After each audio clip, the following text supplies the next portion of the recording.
La Chine et les États-Unis semblent prêts à mettre la tension commerciale de côté. Une nouvelle qui a permis d'éliminer une menace immédiate pour les prix dans le monde.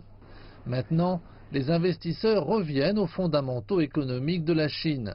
Lors de la réunion annuelle des nouveaux champions 2019 à Dalian, un forum consacré au débat sur la situation économique de la Chine, plusieurs déclarations ont été faites.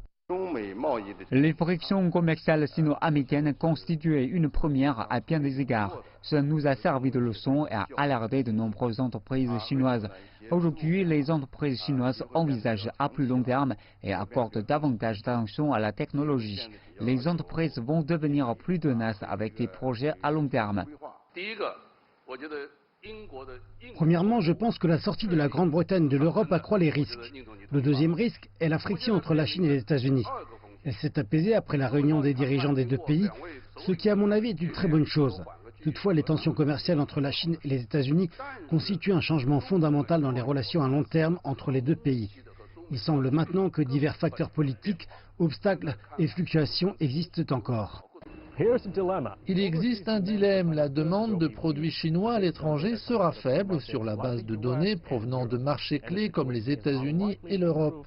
La situation ne va pas s'améliorer de sitôt avant une nouvelle hausse des taux américains.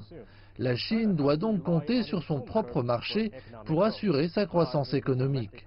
Mais dans le cas où la demande intérieure ne pourrait pas suivre, l'excédent commercial de la Chine avec les États-Unis augmenterait. En effet, les importations seraient faibles. D'abord et avant tout, nous assistons à une baisse des taux d'épargne, à une augmentation des dépenses des consommateurs. Mais il faut nous rappeler que nous sommes dans un endroit où la démographie n'est plus l'ami de la Chine. La population active stagne ou décline. C'est un réel souci. Je pense donc que la vraie question à laquelle nous devons répondre est la suivante. L'économie chinoise axée sur le consommateur ira-t-elle assez vite et s'engagera-t-elle dans une révolution de la productivité par rapport à celle d'aujourd'hui? La lutte pour le PIB reste la base du travail du gouvernement.